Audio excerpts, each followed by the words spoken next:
So, the views of some very informed or ill-informed Kenyans on the whole process of digital migration. Well, someone who might help us to make sense of this is seated right here on the panel.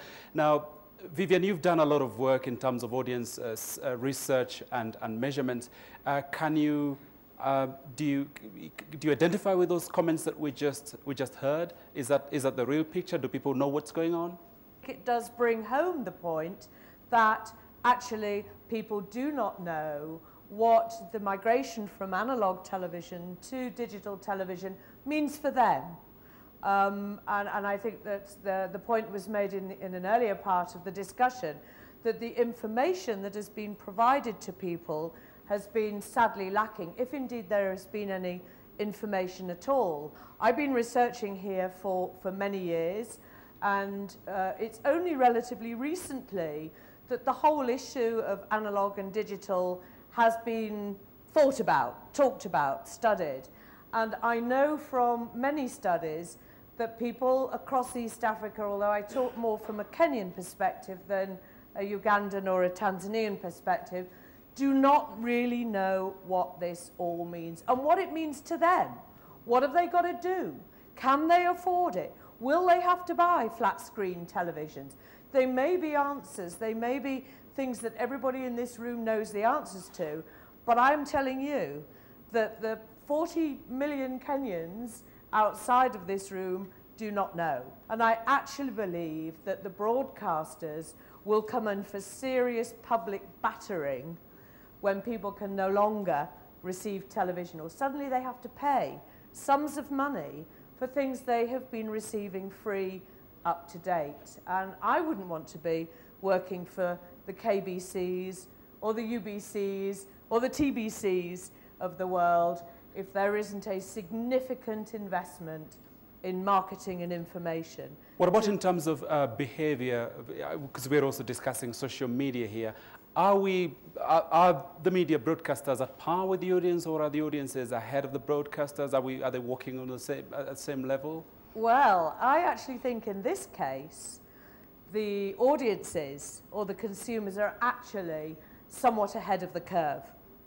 I think we, as people, are driving social media, the use of social media, content provision, almost in the teeth of the broadcasters, who I think, as we've heard a little bit, are intent perhaps on exercising some control over it in some way or another.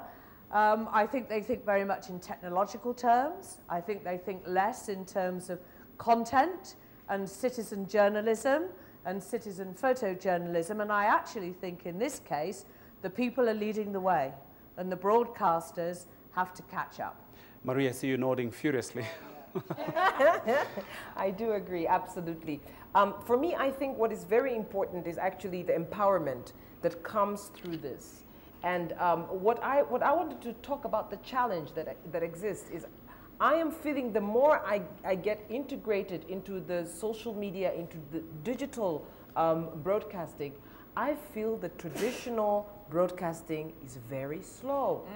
I feel it's so slow that by the time I finish recording my program, I have a pre-taped program. So by the time I finish recording my program, I tweet that this is going to air, and I have so much reaction that I'm like, if I'm going to broadcast this, it's going to be relevant by the time it is broadcast, because it's so fast, it's so immediate.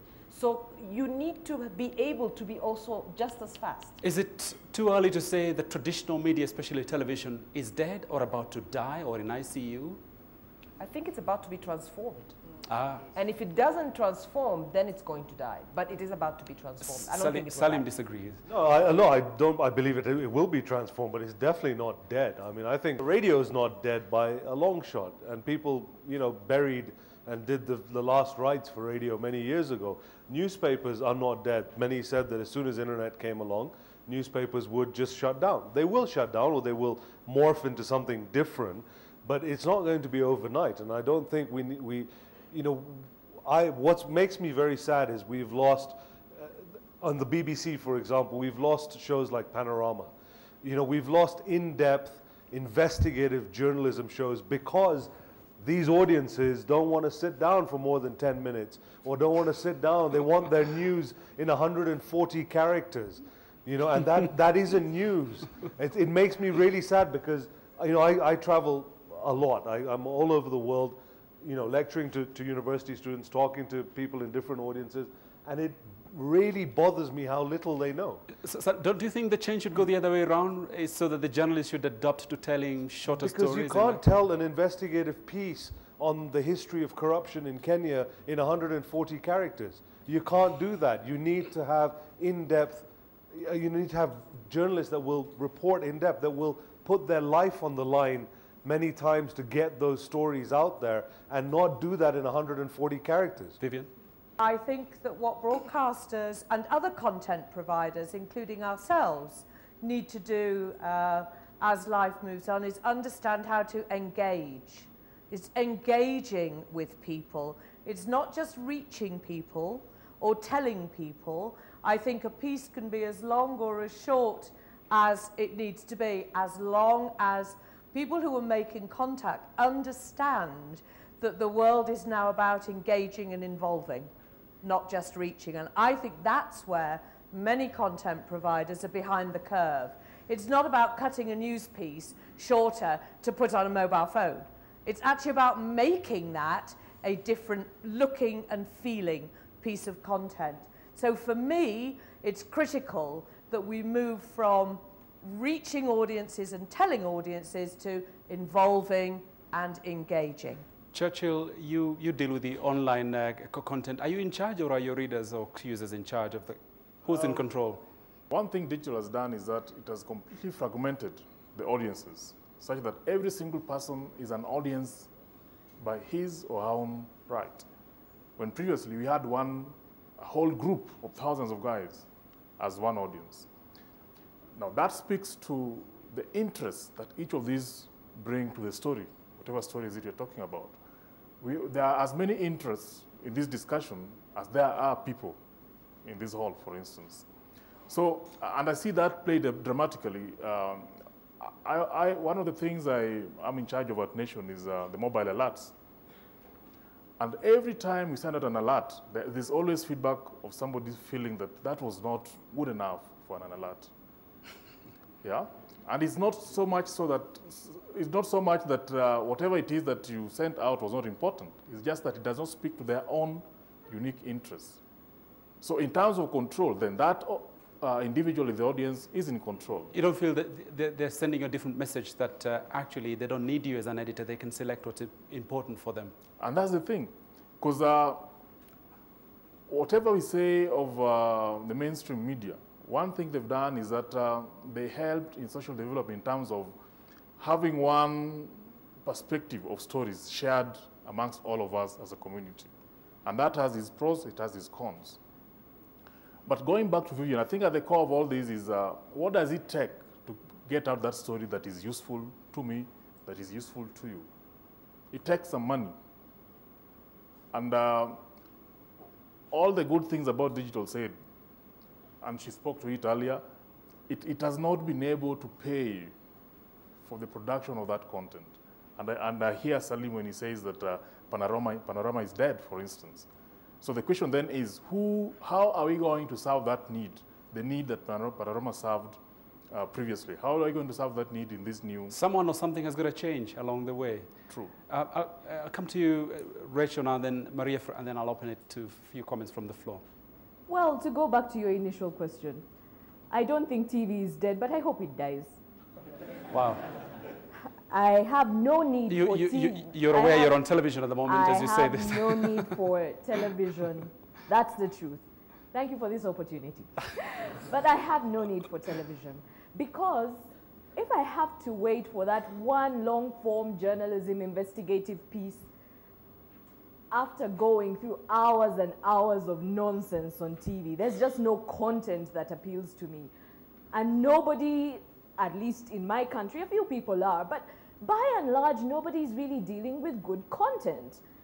So why should I watch a TV? I have a TV, it's full of dust. I hope TV dies so that those advertisers can come and advertise on my blog. At least people read my blog. But at least I engage a little more. At least the content is evolving.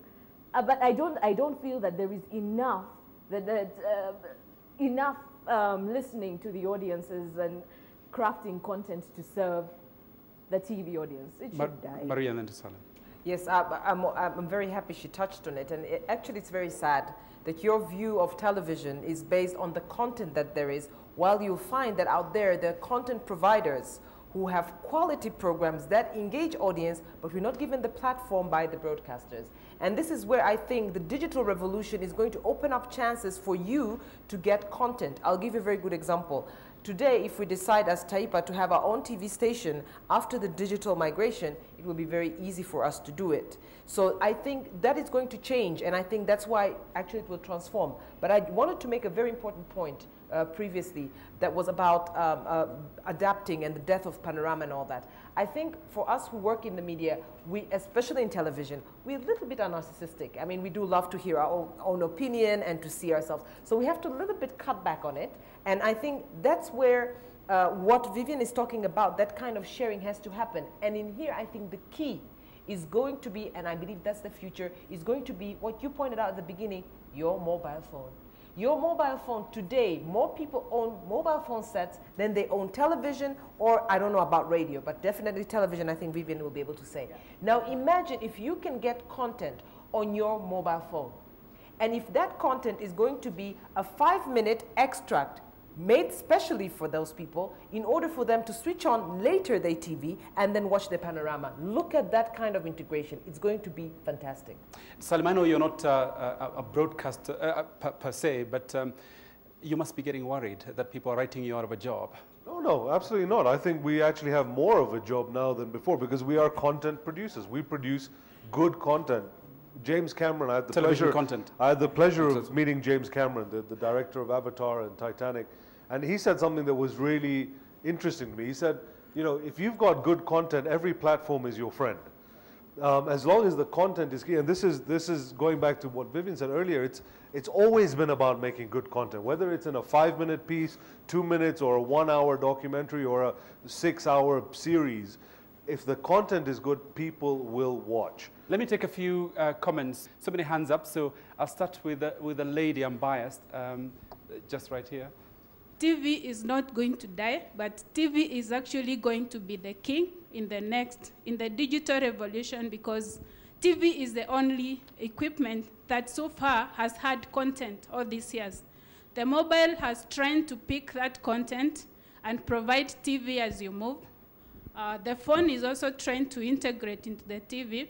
So in the fully digital TV setup, the TV is actually going to be the center, or the digital media center, because equipment that is going to come in the future will be set up in a way that you can switch everything in your house from one point. So what TV will do is evolve and have a situation where you can actually blog on it. You can click on links on your TV. And that will only come up with the implementation of what is called video on demand. And then the problem we have here is we have a discontent.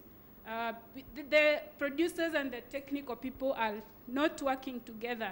That is why she's talking of being bamboozled with the set-top box, MPEG-4, all those kind of terms. Whereas the technical person in the studio has tried to understand what content or how content is generated. The content person, on the other hand, is not trying to understand the technical bits involved in putting up that content in terms of storage. I'll hold you right there because there are people who are drawing out knives. Let me come to you right at the, yes. I know you've had your hand up right there in front of you, yeah. Salim has spoken about the issue of censorship for social media and things like that. And Maria was actually able to come out vehemently to say, no, social media actually can't be, censored. And a lady engineer said social media is actually disruptive.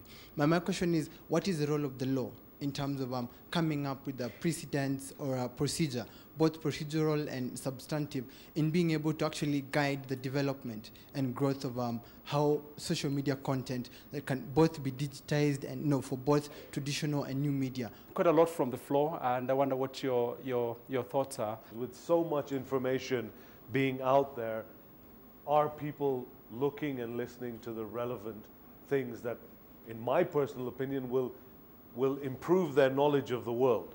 There was a time in America when there were 3 broadcasters. There was CBS, ABC, and NBC.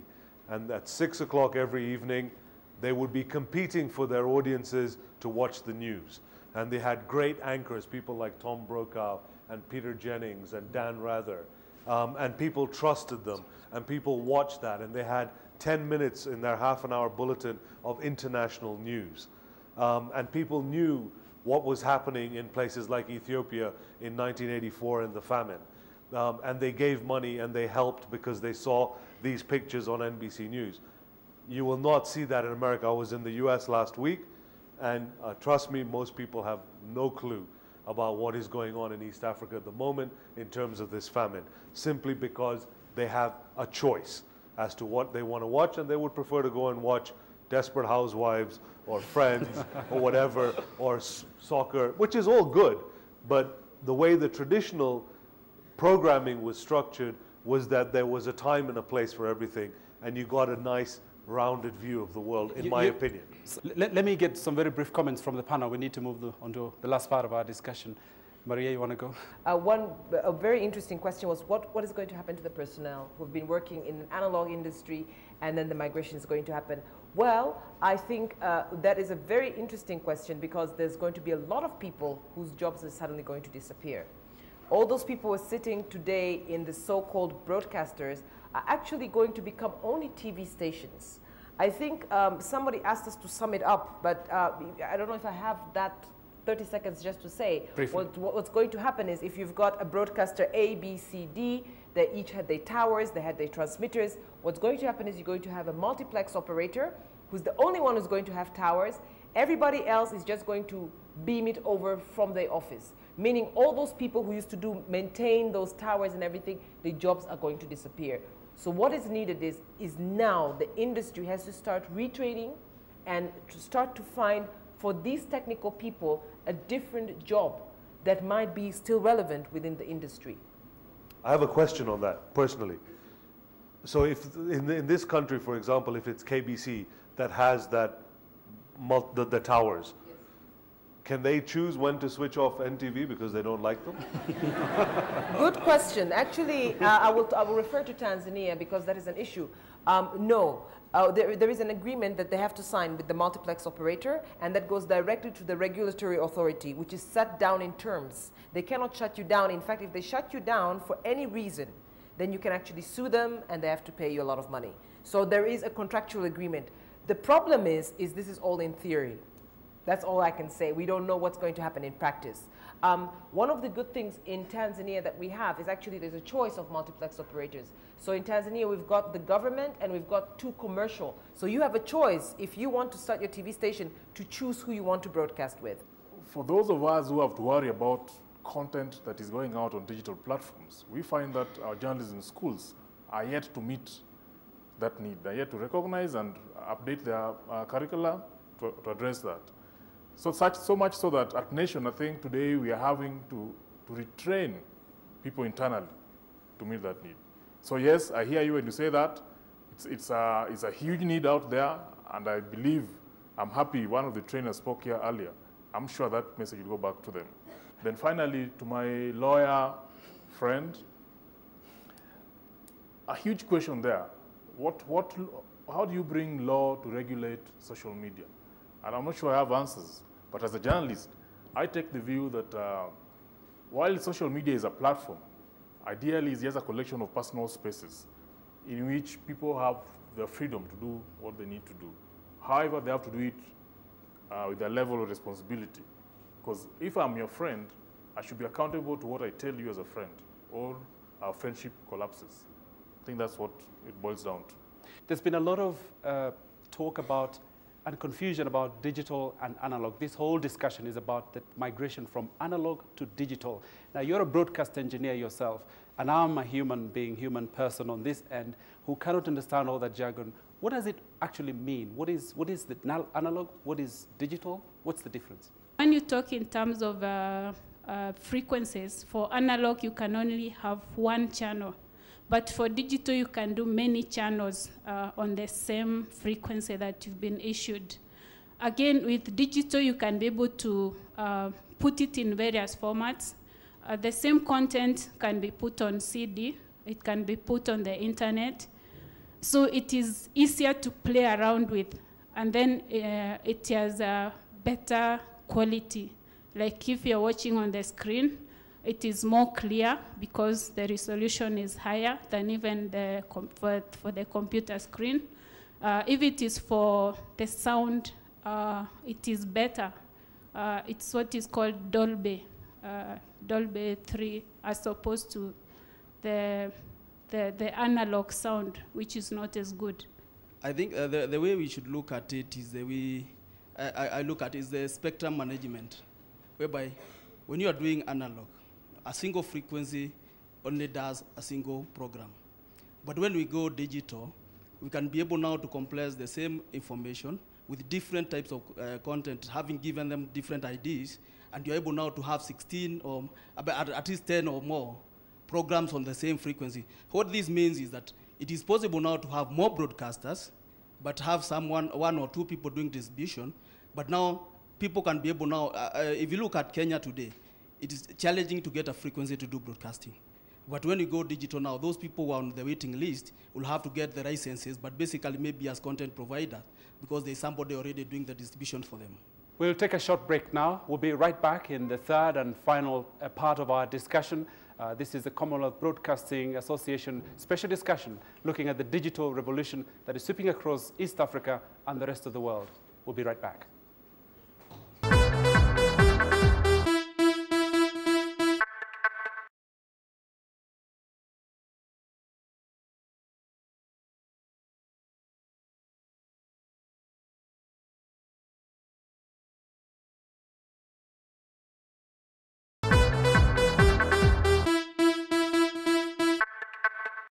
Welcome back to this Commonwealth Broadcasting Association special discussion program on the digital revolution sweeping across East Africa, the rest of the African continent, indeed the rest of the world. And in the final part of our discussion, we want to look at the kind of challenges or the opportunities that arise as a result of this change. Are there things we can take advantage of? Is this the moment that Africa can place itself in a position to export its media and its cultural products to the rest of the world? Well, back to my panel here. SMS, I think, is one great untapped potential that exists that traditional media hasn't yet taken advantage of.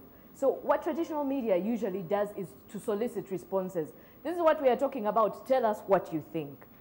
Very rarely do they give the opportunity for the agenda to be set, you know, out there and say, okay, this is what you have said. We want to hear more of it. And there are people who are aggregating SMS conversations across all manner of things that would not traditionally find their way into the media. Things that have to do with local politics, things that have to do with basic healthcare, not hospitals and corruption, but basic healthcare like so a world of opportunity. Treatment. A world of opportunity. You've summed it up well for me. Maria? I think the opportunity that exists are not only, and that is very important, not only within the border, which has so far been what we've been fighting for, but I feel that it goes outside the border in various forms. It becomes very easy, for example, for me to share content, let's say with Amin, in this case, that I would come and say, okay, let us try to see how we can create content that is relevant to not only Tanzania, but to the entire East African region. This creates that kind of fluidity that I think television should have had from the beginning, but of course technologically did not have the ability. And finally, I think the opportunity is also there, not only for us to create content from what we think, but the input. Like I've had a lot of people being able very easily to access me via the social media and recommend, like, why don't you come and film this and that? I'm staying here, I've got this wonderful story. And I just write back on my Facebook saying, can you prepare me then 3 and 4 victims of this issue, and then I'll come and film. And it makes it so much more easier. You don't no longer have to have all those stringers and, you know, go into these expenses, because you have got, by the way, very enthusiastic people who you're working with, and they become member of your crew almost. But just on that point, in Kenya, Tanzania, Rwanda, across the region, indeed across all the African countries I visit, we are heavy consumers of imported cultural products, Mexican or Brazilian soap operas, Nollywood, which is great, depending on where you're seated. Are we missing a trick here? Is this the moment to turn the table, to start pushing content out from the African continent, well, to Mexico? I think this case rested always with the broadcasters. The broadcasters were ready to pay, and if you allow me to be that critical, are ready to pay $500 and get a Brazilian or, I don't know, Costa Rican soap opera that is like B grade, because that's much cheaper, and then they put on all these adverts, and they're not ready to pay for local content that is going to cost them maybe $5,000, but it's going to create the kind of buzz, and it's going to be relevant to the audience. What happens is they've been making a huge margin on that, and that is going to change now, because now, and that is where I am absolutely thrilled, as Vivien was saying, the power is with you. When you say, we don't want to watch these soaps, we want to see our own faces on the TV, we want to hear our own stories, that is where it's going to turn. And only secondary market will be international. Primary market will still be national and regional. There's no way we can avoid that. The opportunities are, for content providers and content producers, there are multiple opportunities. One, as I said earlier, the multi-platform opportunities, the fact that you can put your content on numerous different platforms and you can earn a revenue from all those platforms. And that's really key, because we always had a problem as independent producers on earning revenue. Now we've got different ways to do it.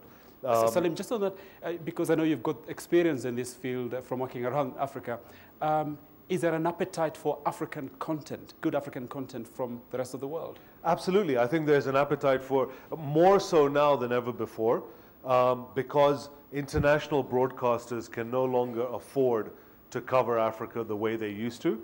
So they're now relying on local partnerships to be able to cover this continent.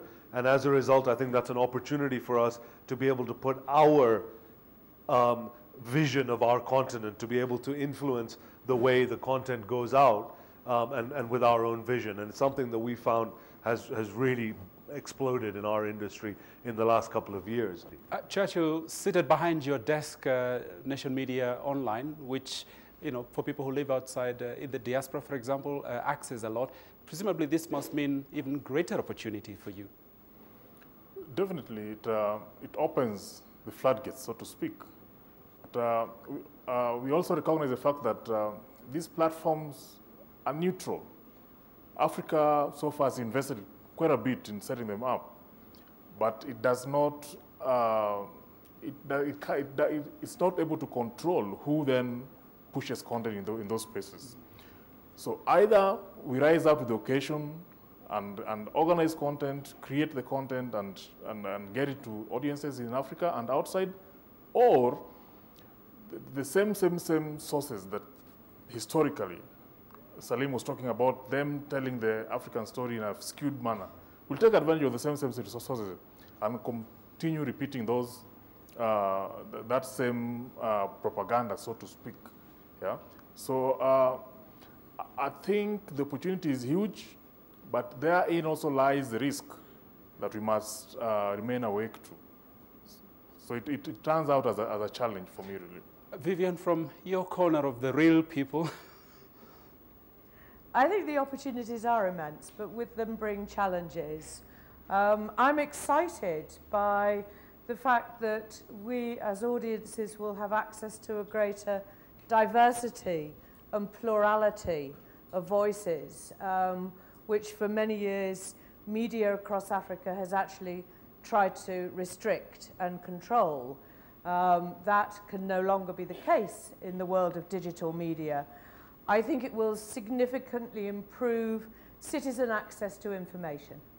And we know, it's well documented, that where citizens have access to information, be that information about money, budgeting, or health, lives are improved that way. So I think there will be huge longer-term benefits in that regard. I entirely agree with Maria and the others when they talk about media without borders. The geography of media will no longer be relevant. Just in our Kenya case, it's true to say that virtually every Kenyan, wherever they live, on the top of a mountain or at the bottom of a valley, could have access to watching KBC, but not necessarily to KTN or NTV. In the era of digital television, all television stations will be available everywhere across the country, and certainly government control should lessen. For viewers, there'll be, of course, better reception. There'll be much more channel choice, and we'll be able to have a greater control over what we want to watch and listen to when we want to watch and listen to it.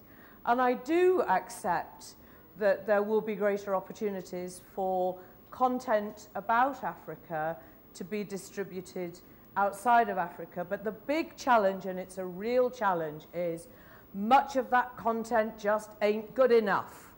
And until we up our production qualities, make our programming look and sound better, I'm sorry, but people outside the continent will not want to watch it. It isn't good enough. I'm afraid that's all we have time for in this really lively discussion today, brought to you by the Commonwealth Broadcasting Association.